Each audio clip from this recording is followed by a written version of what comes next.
Just remember, it's not always about how successful you are with your speed up. It's about what you are doing to the opponent with your speed up, just by virtue of being a threat to potentially speed the ball up. That will then make them kind of pull off the line and maybe give you some space so that you can hit some more aggressive dinks. Because if you never speed the ball up, you can be sure that your opponent's going to be leaning in, getting ready to attack at any moment. And then they're on offense. They're the ones that feel like they're dictating the point. But if you speed up pretty often, of course, you want to be smart when you do so. But if you are known to speed up and if you are a threat to speed up, then what that will do is it will make your opponent say, okay, well, I'm going to, if I see them loading up, if I see my own dinks a little high, I might take a step off the line. I might take, 6 inches of space between me and the line to give myself some more time, because you might speed it up. And then when you create that space, you don't have to speed it up, actually. You can just then hit an aggressive dink, and that's how you take control of the kitchen line.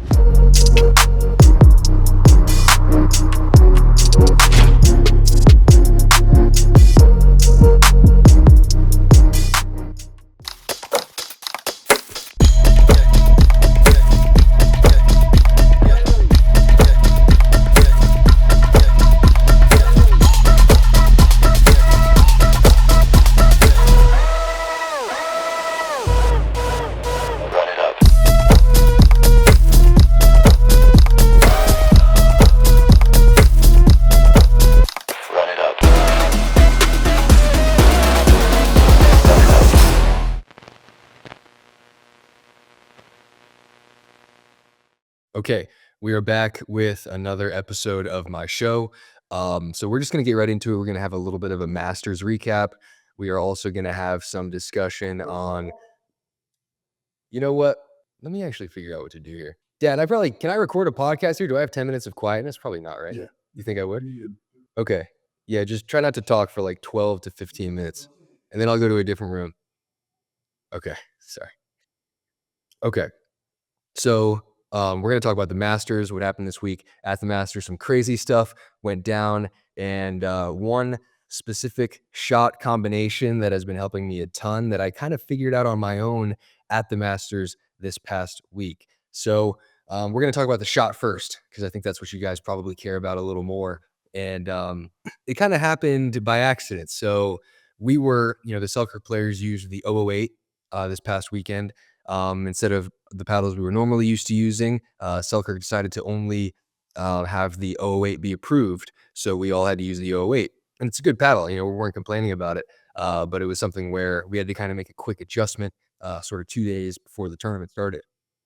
And for me, I am used to playing with the Power Air. And the Power Air's got a little more of like a grab and a little bit of a stickier, so to speak, surface.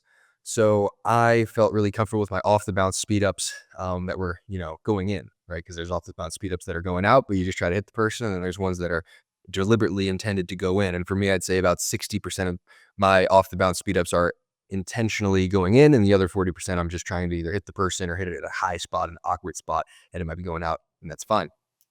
But with the 008 paddle, I felt like the grit was a little different, and maybe a little bit, I felt like I wasn't getting the same amount of grab. I didn't feel as comfortable with it. It's great in other areas, but in this particular situation with my off-the-bounce speed-ups, I didn't really feel that way.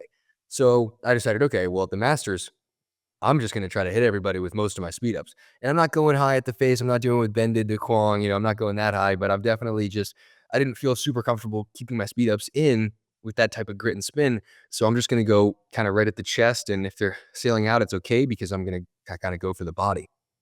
And I did that pretty often. And Masters went well for us. Rachel and I got to the semifinals. And it was definitely a pretty successful tournament. It's the toughest pickleball competition. And we beat the Johnson siblings in the quarterfinals. That was a really tough one. The Johnson siblings, obviously they're the second best mixed team in the game, and we beat them in straight games, and they played well. I mean, it was one of those things where I don't really remember how we ended up winning. It's such a tough team. It's such a talented team. And I remember at the end feeling a little lucky that we won, actually. And then in the round before that, in the round of 16, we beat Jackie Kawamoto and Jaume Martinez-Vish in straight games as well. And that was another one. I don't really remember too much from these matches. I wish I had a better recap. It was one of those things where you kind of you're so in it, you play it, and then at the end, you're like, oh, well, we won. But the one thing I really remember, though, back to the topic of this shot combination, is that I wasn't really trying to keep too many of my speed-ups in. It was something where my speed-ups were kind of, I was having a tough time keeping them in, tough time grabbing the ball, and Generally, especially in men's doubles, I found myself just going straight on at the guy in front of me and trying to go for the upper chest area. And then I realized something, that when I was hitting a lot of off the bounce speed ups with my two-handed backhand at the person directly in front of me, every time for the rest of that game, especially if I did it early in the game or early in a match, just speeding it up at the guy in front of me off the bounce, I found that when I would have a two-handed backhand dink off the bounce for the rest of that game, they would start to slide to their right just a little bit in anticipation of that speed up. And you might know this from your own experience. If you're on the right and somebody's speeding up to you often and you want to sit on your backhand side, which most of the top players, especially on the men's side, really on both sides do, you'll start to slide to your right to kind of favor your backhand and give yourself space on the backhand side. So since players are doing that when I'm loading up to hit my two-handed backhand, I found that then, since they're sliding to their right, I had a lot of space to go aggressively dink to the middle. And this is a bit of a more advanced tip, but just remember that if you are speeding it up often to the player in front of you, it's not necessarily about how successful you are with every speed up. You're not going to win all of those hands battles. You're not going to make all of your speed ups. But if you're able to push them off the line and get them thinking so that they're not leaning in and looking to be aggressive, I think that's something that can help a lot. Just remember, it's not always about how successful you are with your speed up. It's about what you are doing to the opponent, with your speed up, just by virtue of being a threat to potentially speed the ball up. That will then make them kind of pull off the line and maybe give you some space so that you can hit some more aggressive dinks. Because if you never speed the ball up, you can be sure that your opponent's going to be leaning in, getting ready to attack at any moment. And then they're on offense. They're the ones that feel like they're dictating the point. But if you speed up pretty often, of course, you want to be smart when you do so, but if you are known to speed up and if you are a threat to speed up, then what that will do is it will make your opponent say, okay, well, I'm going to, if I see them loading up, if I see my own dinks a little high, I might take a step off the line. I might take, 6 inches of space between me and the line to give myself some more time because he might speed it up. And then when you create that space, you don't have to speed it up, actually. You can just then hit an aggressive dink, and that's how you take control of the kitchen line. Selkirk just announced this new product drop, and it might be one of my favorite yet because it's pickleball shoes. Selkirk specifically designed these shoes with pickleball in mind, and there are some really cool features that you need to know about. Both of these shoes have really good support in all directions. Again, you need lateral, horizontal, because you move every single way on the pickleball court. Another feature that they both have is the type of rubber sole that they use. This is meant to grip the court and also last a long time. Both shoes have this mesh top that makes the shoe breathable, and there are two models that you want to know about. The first model is the CourtStrike, and then the second model is the CourtStrike Pro. Now the difference between the two is this one's probably going to be a little bit lighter weight and a little bit more comfortable, and this one is the performance version of it. It's going to be a little heavier but have more stability. So make sure that you guys check out the CourtStrike and the CourtStrike Pro at selkirk.com, and if you guys have any questions on either of these models, drop them in the comments below. Because if you're always on your back foot when you're dinking and your opponent is on their front foot looking to attack, it's almost impossible to take control of the kitchen line. You take control of the kitchen line through taking dinks out of the air, hitting push dinks, so to speak, aggressive dinks that might land an inch behind the kitchen line. And what that does is it does something that, well, I would say this too.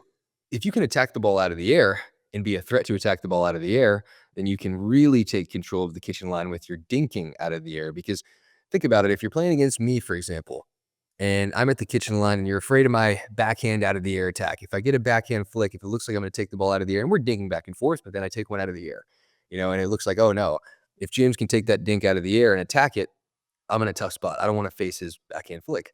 Well, then every time I take that ball out of the air with my backhand, even if I'm not attacking it, you're kind of like this. You're kind of leaning back a little. You're thinking, and the last thing you're thinking of is, okay, I'm going to lean in and be aggressive and attack, get ready to attack James's dink because he might speed it up. And since I might speed it up, you're thinking less in an offensive mindset. You might be on your back heels. And then that's how I'm able to create space. I have an extra 4 or 5 inches of space to dink to because you're giving me that space. And then that's how I take control of the rally. So that's how you do it.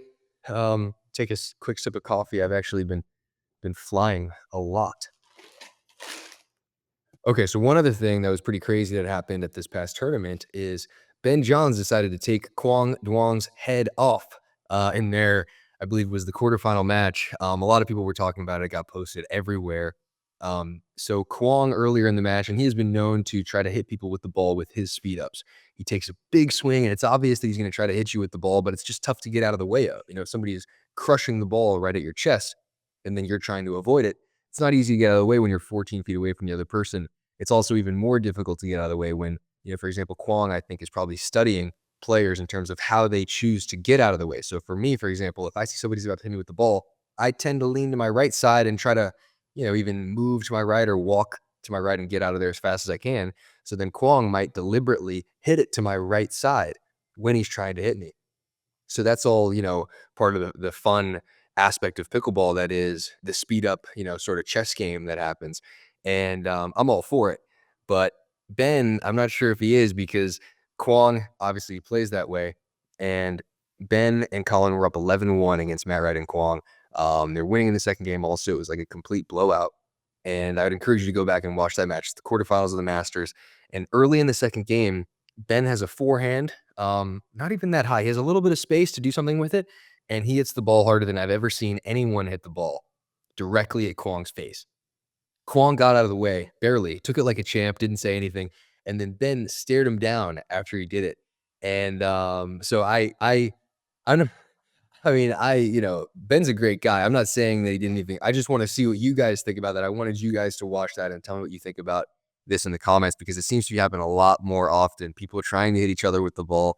And it's just a simple fact that if you play professionally and it's a good strategy to win, that's something that's going to happen. So um, I was saying this a year ago that body bags were going to happen more often, and now they're happening often. So that's one thing. Another thing I noticed, it was really windy at the Masters, and people wanted to talk about, how do you hit shots in the wind successfully? How do you sort of avoid the wind or hit the ball through the wind? And I think it's a pretty simple thing, especially this weekend. What I found is the more topspin you hit, the easier it is for that ball to cut through the wind. And the more slice you hit, I found it's just gonna float up in the air a little longer, and obviously a slice drop, for example, will be in the air for longer than a topspin drop, so I think it's more it could be more affected by the wind for that reason. So, I found that really putting a lot of topspin on my shots, trying to get a lot of dip on my shots, helps it cut through the air, and helps it be in the air for less time, which I think was very helpful for me, doing that in the wind. Also, moving your feet a little more in the wind, because the ball is more likely to move from left to right in a way that you don't really expect it. So for me, that was big. Just trying to, I mean, it's hard for you to imagine moving my feet more. I don't know if I necessarily did. I would say I tried to move my feet a little earlier. But really being conscious of your own feet in the wind, especially on overheads. You don't want to have your feet fully planted on an overhead for too long if it's really windy, because the ball will be moving and you don't really know what it's going to do.